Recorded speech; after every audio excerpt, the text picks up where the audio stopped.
Bienvenue à cette dévotion matinale, c'est votre serviteur, le pasteur Benoît. C'est un plaisir de vous retrouver encore ce matin pour la continuité de notre série sur les dons de manifestation. Et aujourd'hui, nous allons parler de ce deuxième don de révélation. Et comme vous le savez, il y a 3 dons de révélation.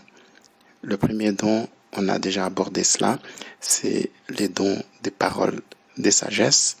Et aujourd'hui, nous allons voir la parole des connaissances. La parole des connaissances. Alors, commençons premièrement par définir la parole des connaissances. C'est quoi une parole des connaissances? Au fait, la parole des connaissances, c'est une capacité surnaturelle que le Saint-Esprit accorde aux croyants de pouvoir connaître des faits dans le passé, dans le présent, ou encore à venir. C'est très important. C'est une connaissance surnaturelle qui ne dépend pas de votre intelligence, qui ne dépend pas de vos habiletés ou capacités intellectuelles naturelles ou acquises à travers les connaissances diverses dans votre milieu éducatif. Mais plutôt, c'est le Saint-Esprit qui vient vous donner ces capacités surnaturelles, ces capacités extraordinaires pour connaître des faits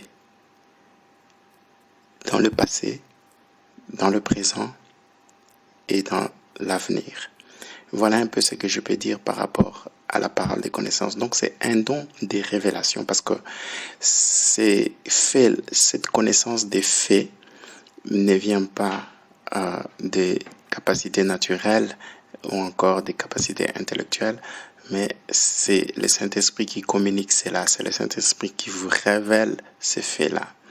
Alors, je vais utiliser 3 exemples dans la vie de Jésus et ensuite je vais aller dans l'Ancien Testament pour vous donner un autre exemple de la parole des connaissances.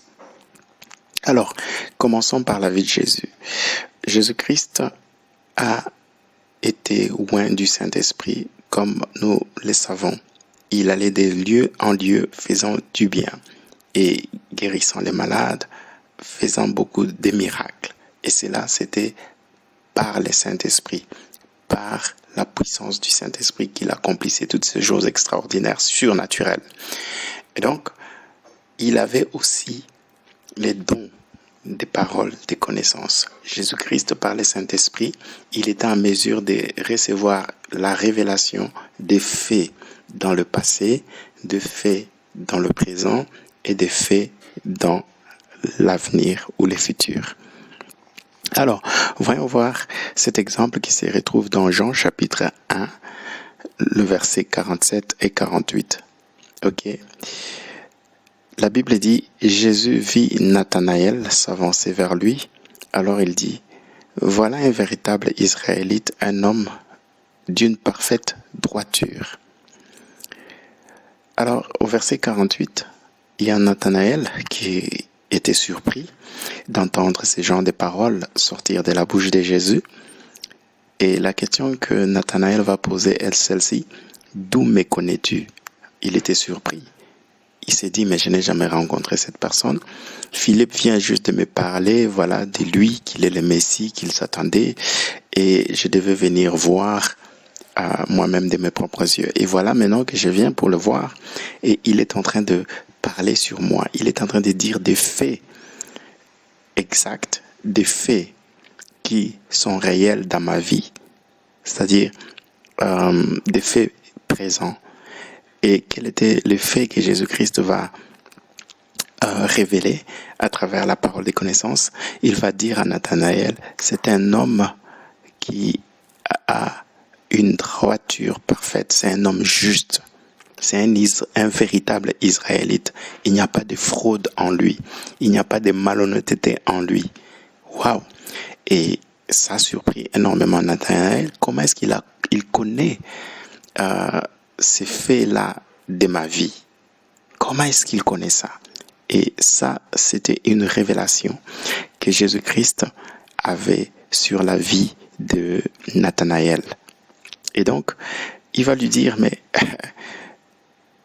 on se connaît comment? D'où me connais-tu pour pouvoir révéler une telle réalité de ma vie? Ok? Alors, Jésus-Christ va lui dire ceci. Avant même que Philippe t'appelle, lui répondit Jésus, lorsque tu étais sous les figuiers, je t'ai vu. Waouh! Voyez, Jésus-Christ avait déjà ses yeux spirituels ouverts, c'est-à-dire, je ne sais pas s'il avait reçu cette révélation sur cette personne à partir d'une vision, mais ce qui est quand même assez intéressant, c'est qu'il dit que avant même qu'il puisse parler avec Philippe au sujet de Jésus-Christ, avant même sa rencontre avec Philippe, Jésus-Christ avait déjà vu Nathanaël assis sous un figuier. Et je suis sûr et certain que Jésus-Christ avait eu une vision. Si ce n'était pas une vision, c'était un rêve sur cette personne. Et c'est comme ça que il va lui révéler à travers la parole des connaissances les faits réels de sa vie, les faits réels de son passé, de son présent. Jésus-Christ va lui dire, tu es un homme juste, un véritable Israélite, et je t'avais déjà vu sous les figuiers. Il va lui dire l'endroit où il était assis. Et donc, ces faits-là, ce sont des faits que Jésus-Christ avait reçus par révélation, par la puissance du Saint-Esprit, pour connaître ce qui se passait, non seulement dans la vie de Nathanaël, mais aussi dans quelle situation ou circonstance il était. Donc, voilà un peu un détail assez remarquable qui nous parle de ces dons merveilleux du Saint-Esprit, cette manifestation extraordinaire de la présence du Saint-Esprit qui est de nous révéler des faits dans le passé, dans le présent ou dans le futur. Alors ça, c'est un des exemples où on voit Jésus-Christ manifester les dons des paroles, des connaissances. Alors, je vais maintenant toucher un autre aspect qui se retrouve dans Jean chapitre 4, les versets 16 à 19. Jean chapitre 4, versets 16 à 19. Alors, c'est une histoire que nous connaissons pour ceux qui savent l'histoire de la femme samaritaine. C'est de cela qu'il s'agit.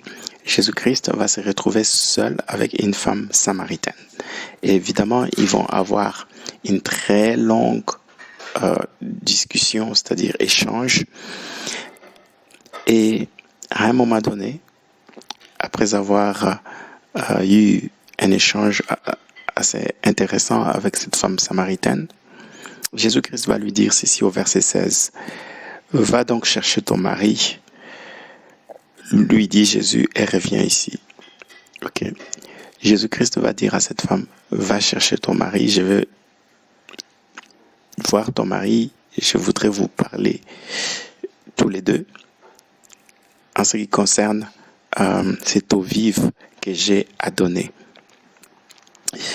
Alors, au verset 17, la Bible dit que la femme va être honnête avec Jésus et elle va dire à Jésus, je ne suis pas mariée, je n'ai pas de mari. Jésus-Christ va lui dire, tu as raison de dire, je ne suis pas mariée, entre autres, je n'ai pas de mari. Et au verset 18, c'est là qu'il va libérer la parole des connaissances.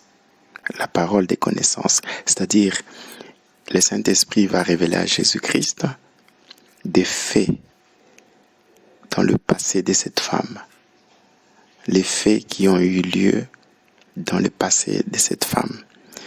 Et il va dire à cette femme ceci, en effet, tu l'as été 5 fois, donc tu as été marié 5 fois, tu as eu 5 maris. Et l'homme avec lequel tu vis actuellement n'est pas ton mari. C'est-à-dire, vous vivez juste en concubinage sans être marié avec un homme actuellement. Le 6e homme avec qui tu vis, ce n'est pas mariée avec toi. C'est ce que tu as dit là est vrai. Vous voyez, Jésus-Christ va utiliser la parole des connaissances. La parole des connaissances, non seulement pour confirmer l'honnêteté de cette Samaritaine qui avait reconnu qu'elle n'avait pas de mari, mais Jésus-Christ va aller plus loin pour lui dire ce qui s'est passé dans son passé. Qu'elle était mariée 5 fois et que la personne avec laquelle elle vivait actuellement, dans le présent, était en concubinage avec elle. Voilà un peu la parole des connaissances. Jésus-Christ va révéler des faits dans le passé de cette femme et dans son présent. C'est ça la parole des connaissances. Et cela a encore une fois de plus touché cette femme pour pouvoir reconnaître que Jésus-Christ n'était pas seulement un simple juif devant qui elle s'est retrouvée et qui était en train d'échanger avec elle. Donc, finalement, vous allez voir au verset 19, cette femme va dire, « Maître, répondit la femme, je les vois, tu es un prophète. » Vous voyez? Parce qu'elle a compris que un homme simple, ordinaire, ne pouvait pas connaître la vie de cette femme, ne pouvait pas connaître le passé de cette femme, ni son présent. Vous comprenez? Et donc, c'était le Saint-Esprit qui avait révélé à Jésus-Christ des faits dans le passé de cette femme et dans son présent, à travers les dons des paroles, des connaissances. Et c'est très important, surtout si nous voulons être efficaces comme Église dans l'évangélisation. Il arrive des moments où nous devons comprendre qu'une évangélisation efficace pour toucher les âmes, pour toucher les vies, pour les amener à Christ, nous avons besoin d'opérer dans les dons des manifestations. Vous savez, il ne suffit pas seulement des discours et des paroles.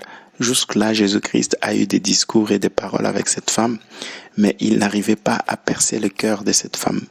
C'est seulement lorsqu'il a commencé à opérer avec la parole des connaissances, cette femme va avoir les yeux ouverts pour comprendre que Jésus-Christ était un envoyé de Dieu. Il était la bouche de Dieu. C'est ça le prophète. Un prophète, c'est celui qui parle de la part de Dieu. C'est la bouche de Dieu. Et donc, cette femme va comprendre, waouh, je suis devant vraiment l'envoyé de Dieu. Je suis vraiment devant un prophète. Voilà pourquoi certaines personnes confondent parfois les dons de prophétie avec la parole des connaissances. Vous savez, la parole des connaissances, c'est lorsque on vous révèle des faits dans votre passé, dans votre présent. C'est ça la parole des connaissances. Donc, lorsque quelqu'un reçoit une connaissance surnaturelle des faits qui se sont passés dans votre passé ou dans votre présent ou qui se passeront dans votre avenir. Donc c'est très important de comprendre la parole des connaissances. La parole des connaissances est différente de la prophétie. C'est vrai que beaucoup de prophètes peuvent opérer avec les dons des paroles des connaissances. Quelqu'un qui a le ministère prophétique, un prophète, il peut aussi avoir les dons des paroles des connaissances. Il n'a pas seulement les dons des prophéties, mais il peut aussi avoir le don des paroles des connaissances. Et donc c'est très important, on verra quand on va parler du don ou de la manifestation du Saint-Esprit par la prophétie.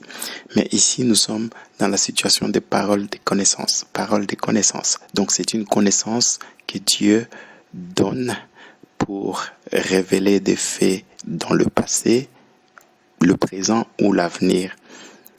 Et donc, c'est très important. Une évangélisation puissante, si nous voulons gagner des âmes, nous devons vraiment nous laisser utiliser par le Saint-Esprit et opérer dans les dons spirituels. Et la parole des connaissances, c'est vraiment un don efficace qui va avec l'évangélisation. Vous allez voir que cette femme va être touchée par le Seigneur. Elle va même laisser sa cruche qu'elle avait amené pour puiser de l'eau au puits, elle va abandonner tout ça et elle va aller dans le village pour dire à tous les habitants, tous les Samaritains, venez voir un homme qui m'a tout dit au sujet de moi. C'est-à-dire la parole des connaissances, la révélation que Jésus-Christ avait communiquée à travers la parole des connaissances. C'était quelque chose qui avait bouleversé sa vie, c'était quelque chose qui l'avait profondément touché, qui avait révolutionné la vie de cette femme. C'est très important. Parfois, les discours, la multiplication des paroles sont parfois limités pour pouvoir toucher une âme, percer le cœur d'une personne lorsqu'on présente l'évangile. Nous devons apprendre aussi, comme Jésus l'a fait ici, il a utilisé un don de l'esprit, la parole des connaissances. C'est très important. L'Église aujourd'hui doit apprendre à opérer dans les dons des manifestations si nous voulons toucher les âmes, toucher les vies et les amener à Christ. Alors, un autre exemple que je vais donner, toujours dans la vie de Jésus, c'est dans Matthieu. Et c'était lors de sa dernière Pâque qu'il devait célébrer avec ses disciples. Dans Matthieu chapitre 21, versets 1 à 3, la Bible dit ceci: « Et lorsqu'ils s'approchèrent de Jérusalem et qu'ils arrivaient à Bethphagée, près du mont des Oliviers, Jésus envoya leurs 2 disciples, leur disant: « Allez au village qui est devant vous, et vous y trouverez sur les champs une ânesse attachée, et un ânon avec elle. Détachez-les et amenez-les-moi. » Et au verset 3, il est dit: « Et si un homme vous dit quelque chose, vous direz: le Seigneur en a besoin, et sur les champs, il les enverra. » Waouh! Alors, vous comprenez que ce qui est en train de se passer ici, c'est vraiment la parole des connaissances qui est en train de se manifester dans la vie de Jésus ici. Jésus-Christ ici, avant de rentrer dans Jérusalem, comme nous connaissons l'histoire de l'entrée triomphale de Jésus-Christ dans Jérusalem, lorsqu'il est rentré dans Jérusalem, où les gens avaient des rameaux de palmes, etc., et étalaient leurs vêtements pour accueillir le roi des Juifs. Alors, Jésus-Christ, avant de pouvoir rentrer dans Jérusalem, il va appeler ses disciples. C'était à Bethphagée, près du mont des Oliviers, et il va alors envoyer 2 de ses disciples en leur disant: « Allez au village qui est devant vous, le village qui est juste là en face, vous y trouverez sur les champs une ânesse attachée et un ânon, amenez-les-moi. » Vous voyez, Jésus-Christ libérait une parole de connaissance. C'était des choses qu'il voyait en esprit. Il voyait juste dans le champ en face, avec les yeux spirituels, il voyait une ânesse attachée et un ânon à côté. C'est très important de comprendre ça. C'est pas que Jésus-Christ connaissait les propriétaires de ces 2 animaux.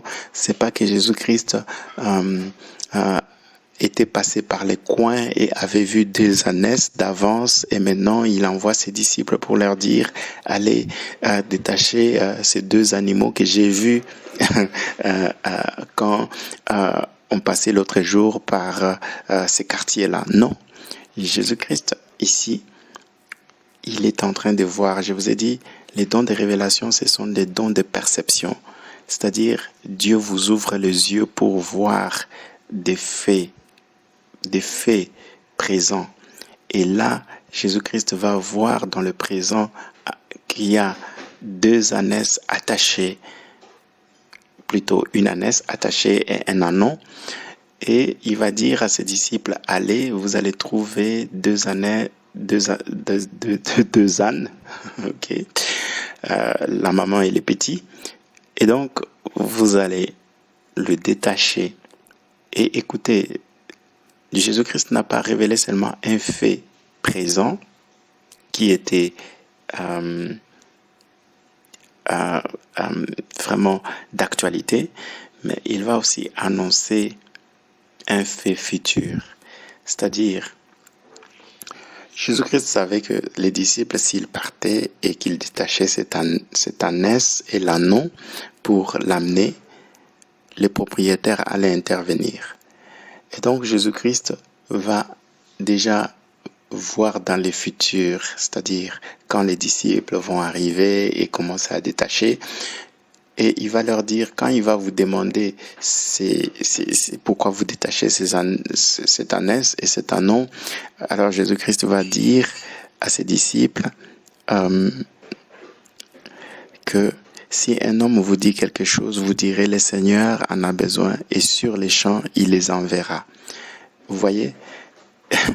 Donc, il dit, si on vous demande pourquoi vous faites ça, dites que le Seigneur en a besoin. Et sur les champs, immédiatement, la personne va les envoyer, il les enverra. Donc, c'est un fait futur qui ne s'est pas encore accompli. Ok? Et Jésus-Christ avait déjà des informations, il avait déjà une connaissance sur ce qui devait se passer avant que ça se passe. C'est ça la parole de connaissance. Et donc la parole de connaissance, c'est une connaissance surnaturelle que le Saint-Esprit nous révèle au sujet des faits dans le passé, dans le présent et dans le futur, comme ici on voit Jésus-Christ révéler que quand vous allez dire que c'est le maître qui en a besoin, le propriétaire va vous les donner, va envoyer cette ânesse et cet ânon.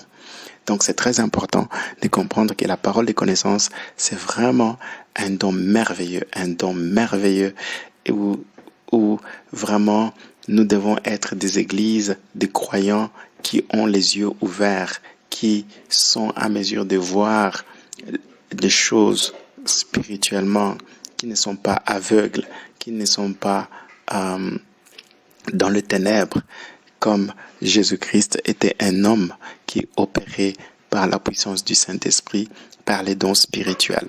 Église de Dieu, bien-aimés dans le Seigneur, soyons des hommes et des femmes qui marchent par la puissance du Saint-Esprit et nous verrons notre ministère, notre service pour le Seigneur aura beaucoup plus d'impact, aura beaucoup plus d'efficacité si nous permettons à ce que le Saint-Esprit nous utilise à travers les dons spirituels, à travers les dons des révélations. C'est vraiment un don merveilleux. Alors, je vais terminer avec un exemple dans l'Ancien Testament. C'est pour vous dire que dans l'Ancien Testament, il y avait aussi ces dons des manifestations. Et la parole des connaissances existait aussi dans l'Ancien Testament. Et je vais lire juste quelques versets, mais vous pouvez lire tous les chapitres 2 de Daniel.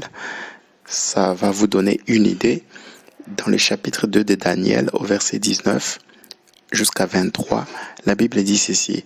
Alors, le secret fut révélé à Daniel en vision de nuit, et Daniel bénit les dieux du ciel.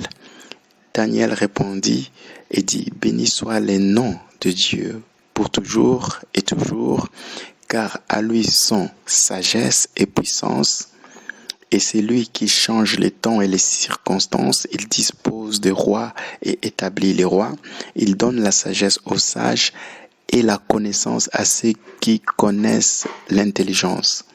Waouh, ça c'est intéressant. Il donne la sagesse aux sages et la connaissance à ceux qui connaissent l'intelligence. 22, il dit, il révèle les choses profondes et cachées. Il connaît ce qui est dans les ténèbres et la lumière demeure avec lui. Je te remercie et je te loue, ô toi Dieu de mes pères, qui m'a donné sagesse, puissance, et tu m'as fait quoi? Connaître maintenant ce que nous t'avons demandé, car tu nous as fait connaître l'affaire du roi. Vous voyez, Daniel est en train de faire une prière après la révélation qu'il a reçue de la part de Dieu. C'était quoi l'histoire ici? Le roi avait eu un rêve et malheureusement, le roi, en se réveillant le matin, avait complètement oublié le rêve. Mais vous savez, parfois ça nous arrive lorsque nous faisons un rêve. nous oublions parfois le matin, mais il avait compris que c'était un rêve assez important. C'est-à-dire, ce n'était pas n'importe quel rêve. Il avait compris qu'il y avait un message sérieux, urgent et profond à travers ses rêves. Et du coup, il va appeler tous les sages de son royaume, c'est-à-dire les magiciens, les astrologues, les devins et tous les sorciers de son royaume, et les challenges qu'il avait lancés à ces sages, à ces magiciens, à ces astrologues, à ces devins, c'était de lui révéler le rêve, vous voyez, et de lui en donner l'interprétation. Et tous ces magiciens, tous ces astrologues, tous ces devins n'ont pas pu deviner ou connaître le rêve du roi. Vous comprenez? C'est très important de voir cette histoire qui se passe dans l'Ancien Testament. Et donc, par leur tour de magie, par leur sorcellerie, par leur enchantement et par leur divination, ils n'ont pas pu recevoir la connaissance de ce que le roi avait eu comme rêve. Ils vont commencer à dire au roi, c'est impossible, il n'y a personne sur la terre à part les dieux, à part Dieu, qui puisse vraiment connaître ce que tu as rêvé.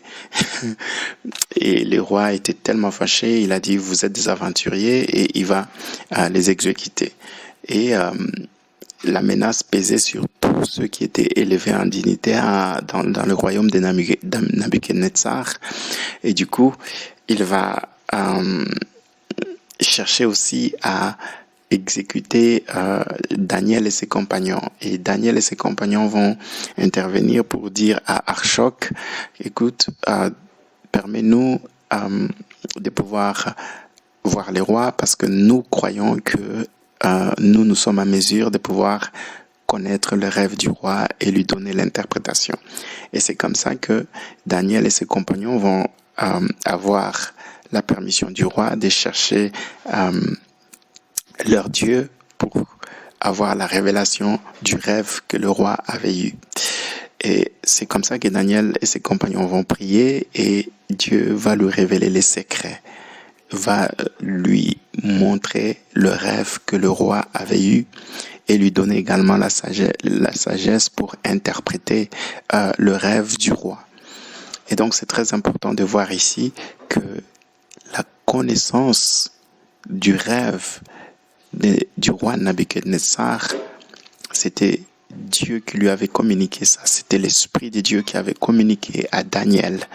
C'est pourquoi il est en train de remercier à Dieu de lui avoir fait connaître, de lui avoir révélé ses rêves et surtout de lui avoir accordé la sagesse de pouvoir interpréter ses rêves. Donc, bien aimé dans le Seigneur, vous voyez une situation vraiment dangereuse où la menace d'exécution pesait sur Daniel et ses compagnons. Vous voyez un peu le risque dans lequel Daniel et ses compagnons s'est retrouvés. Ils allaient être aussi tués comme les magiciens, les sorciers et les astrologues de ce royaume qui n'ont pas pu trouver le rêve et en donner l'interprétation. Et donc, bien aimé dans le Seigneur, combien nous avons besoin de la parole, des connaissances, de ces dons de révélation. Tu peux te retrouver dans des situations un peu catastrophiques comme celle dans laquelle Daniel et ses compagnons se retrouvaient. Et tu auras besoin de la révélation divine par la parole des connaissances pour te sortir parfois de certaines situations. Combien l'Église est en train de se retrouver dans des situations où l'ennemi est en train de prendre l'avantage et essayer d'écraser l'Église, de pouvoir étouffer l'Église. Pourquoi? Parce que nous ne comprenons pas que nous devons marcher dans la puissance du Saint-Esprit.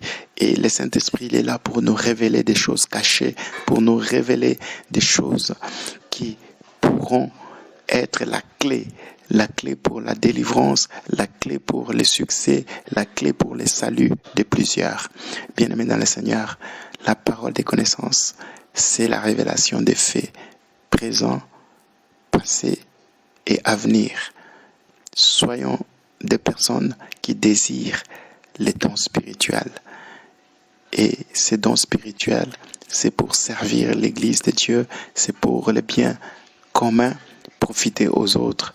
Bien-aimés dans le Seigneur, que Dieu nous aide, que Dieu vous donne ses désirs et surtout de rechercher les dons, les manifestations au nom de Jésus-Christ. Amen.